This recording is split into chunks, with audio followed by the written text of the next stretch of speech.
Welcome to the Deep Dive.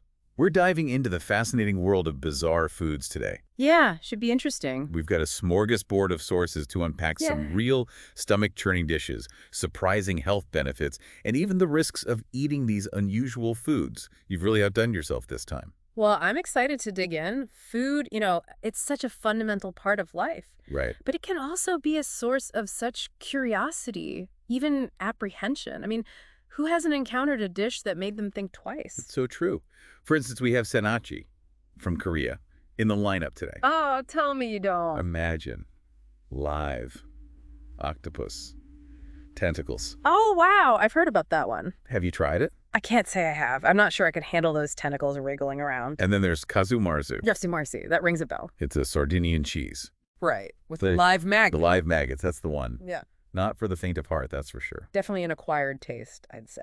So you've got these dishes considered delicacies in their own cultures. Absolutely. But to someone like me who, enjoys a good burger. Right, a more, shall we say, conventional palate. Exactly. It's mind-boggling how the very same food can be appealing or appalling depending on who's looking at it. You hit the nail on the head. Take Casu Marzu, for example. The way it's prepared, it's a testament to this specific Sardinian tradition, knowledge passed down through generations. Generations of maggot cheesemakers. It's fascinating, really, and it stands in such stark contrast to the typical Western view of insect consumption. It does. We're only just starting to see things like cricket flour becoming mainstream. Speaking of pushing boundaries, Where are we going now? you included the Sourtoe cocktail, Oh, no. not the toe. From Dawson City, Canada. This drink. It requires you to touch a mummified human toe with your lips. I've heard about that. It's a rite of passage, isn't it? A rite of passage I can definitely live without. It really makes you question what even is bizarre, right? Exactly. The definition's totally subjective. It's all a matter of perspective and cultural background. It's true. And while that ick factor is hard to ignore with some of these foods, Oh, absolutely. Some of these dishes, they really test the limits. you also found some intriguing information about the health aspects of unusual foods. Some are touted for their benefits, like kombucha Oh, kombucha, right, with the probiotics. and tempeh. Tempeh, too. Probiotics are having a real moment, aren't they? It seems like everyone's talking about gut health these days. And for good reason. A healthy gut microbiome is linked to all sorts of things. Digestion, immunity, even mental health, some say. It's a whole fascinating world within our own bodies. It is, and it's not just fermented foods either. You included dishes like sardines, packed with omega-3s, which are so important for brain health. Right, those healthy fats. We need those. And remember those ant larvae we talked about earlier? The Escamoles? Escamoles. Now, those are fascinating. They're surprisingly nutritious, packed with protein and other essential nutrients. They are a good source of zinc, iron, all those things our bodies need to function properly. And don't forget about black rice. Black rice. Some people might think it's unusual because of its color, but it's actually a nutritional powerhouse. Interesting. I've never even seen black rice. What makes it so special? It's loaded with antioxidants, even more so than blueberries. Wow.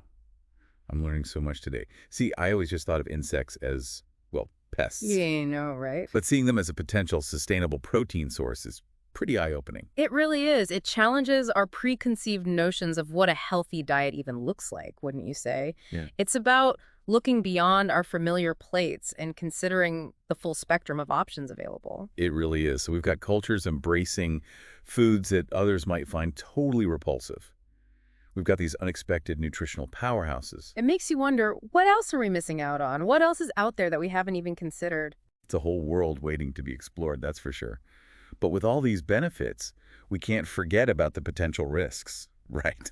It's wild, right? We start talking about food, and suddenly we're on this journey of cultures and nutrition and challenging our comfort zones. It's all connected. But yeah, there's a flip side to all this culinary adventure.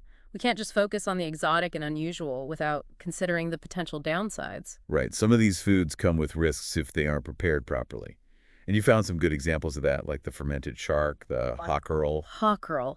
Now that's a strong one. If it's not cured just right, Toxic. exactly. Not exactly the kind of side effect you want with your snack. It's a good reminder that we need to respect the traditions and knowledge that go into these dishes. Absolutely. These preparation methods, they weren't developed overnight. They're the result of generations of trial and error, understanding the ingredients and making sure they're safe to eat. Speaking of, remember that maggot cheese? The Casu Marzu? Oh, yeah. I can't imagine that one's very easy on the digestive system. Definitely not for everyone. Mm-hmm. And it really highlights how our relationship with food is so much more than just taste buds, you know? Absolutely. You brought in some fascinating research on the psychology of eating unusual foods, like pica, for example. Sika, yeah, where people crave, well, Non-food items. dirt and Just to chocolates, things like that. I mean, that takes bizarre to a whole other level. It makes you wonder what's going on in the brain. It really does. It shows the complexity of our relationship with food. It's not always as straightforward as hunger or taste. You also included orthorexia, that obsession with pure eating. Right, right. Sometimes to the point where it becomes detrimental. It's interesting, both extremes, PC pica and orthorexia, they seem to highlight how food choices can be driven by factors beyond just basic needs. Absolutely. And, you know, we can't forget the social dimension either. Food and social situations, they're so intertwined. Imagine the anxiety of trying to navigate a dinner party, for example. Oh, tell me about it. I'm always the one with the weird dish. Right, and your idea of normal food might be completely different from everyone else. You're totally right. I never thought of it like that. It can be so isolating. It's like you're constantly second-guessing yourself, wondering if you're being judged for what you're eating or not eating. It's like food becomes this marker of identity almost. Yeah, yeah. Like, if your food choices don't align with the dominant culture, suddenly you're the odd one out. Exactly. Which is funny because what's normal in one culture can be totally bizarre in another. Absolutely. You've got Balut in the Philippines, for instance. Fertilized duck egg. Street food.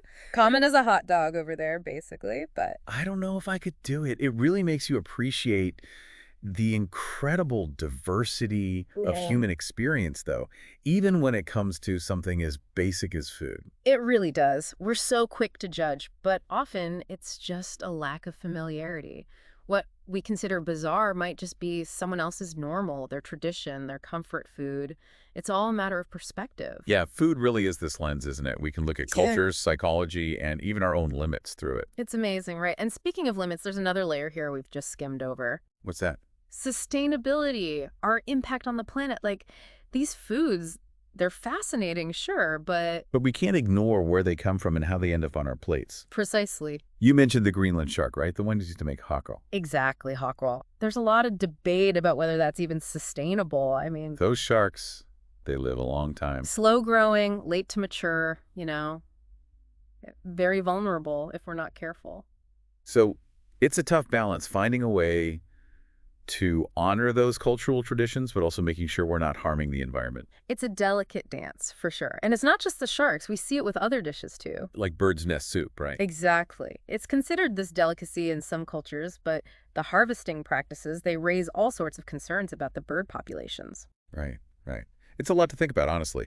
Suddenly, adventurous eating seems a lot more weighty. It's not just about satisfying our curiosity or pushing our own boundaries.